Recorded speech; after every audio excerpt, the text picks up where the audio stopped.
Hello friends, ఈరోజు నేను రాతి ఉసిరికాయ నిల్వ పచ్చడి ఎలా పెట్టుకోవాలో చూపిస్తాను. నేనైతే 2 kgs ఉసిరికాయలకి మెజర్మెంట్స్ చూపించానండి. మీకు 1 kgకి కావాలంటే నేను చూపించిన దాంట్లో హాఫ్ మెజర్మెంట్స్ తీసుకోండి, కరెక్ట్గా వచ్చేస్తుంది. ముందుగా ఉసిరికాయలు బాగా కడిగేసి తుడుచుకుని నేను చూపించిన విధంగా 2-3 ఘాట్లు పెట్టండి ఒక్కొక్క కాయకి. కడాయిలో 1/2 లీటర్ పల్లి నూనె కానీ నువ్వుల నూనె కానీ తీసుకొని వేడి చేసిన తర్వాత ఇవి ఒక్కొక్కటిగా వేయండి. అన్నీ ఒకసారి వేయద్దు. 10 నుంచి 15 కాయలు వేసి వేయించండి.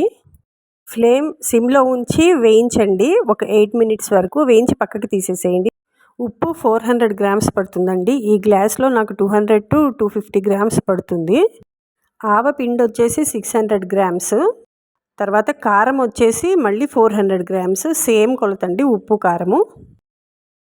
కన్ఫ్యూజ్ అవ్వకుండా కిలోకి అయితే మీరు 1 గ్లాస్ ఉప్పు 1 గ్లాస్ కారము 1.5 గ్లాస్ ఆవపిండి వేసుకోండి, సరిపోతుంది. ఇప్పుడు కొద్దిగా పసుపు వేసి ఈ పౌడర్స్ అన్నీ చక్కగా ఫైన్గా కలిపేసేయండి. ఇప్పుడు వేయించిన ఉసిరికాయలు ఇందులో వేసి పైన కింద నుంచి పైకి కలపండి. తర్వాత 300 గ్రాములు చింతపండు బాగా ఉడకబెట్టి చల్లారిన తర్వాత గుజ్జు తీసి పక్కన పెట్టుకోండి.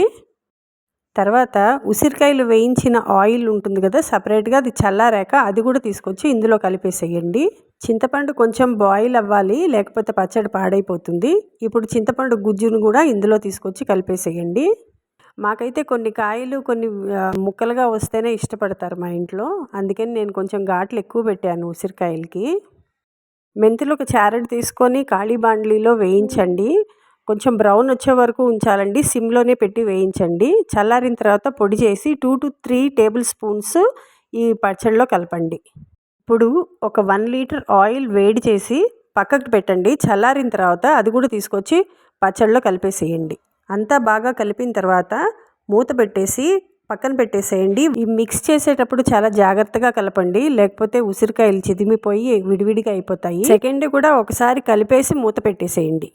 2 days అయిపోయిన తర్వాత 3rd day తీసి ఒక 3 నుంచి 4 నిమ్మకాయలు రసం తీసేసి అందులో ఉన్న గింజలు పక్కకు తీసేసి ఈ పచ్చడిలో కలిపేసేయండి బాగా. అంతేనండి, మన ఉసిరికాయ పచ్చడి రెడీ అయిపోయింది. ఈ పచ్చడిని ఒక గ్లాస్ కంటైనర్లో కానీ జాడీలో కానీ స్టోర్ చేసుకోండి. ఫ్రిడ్జ్లో పెట్టుకుంటే 1 year అయినా కూడా కొత్త పచ్చడిలాగా ఉంటుంది. కలర్ కూడా చేంజ్ అవ్వదండి. మీరు కూడా ఈ ఉసిరికాయ పచ్చడి ట్రై చేసి ఎలా వచ్చిందో తప్పకుండా కామెంట్ చేయండి. Thank you.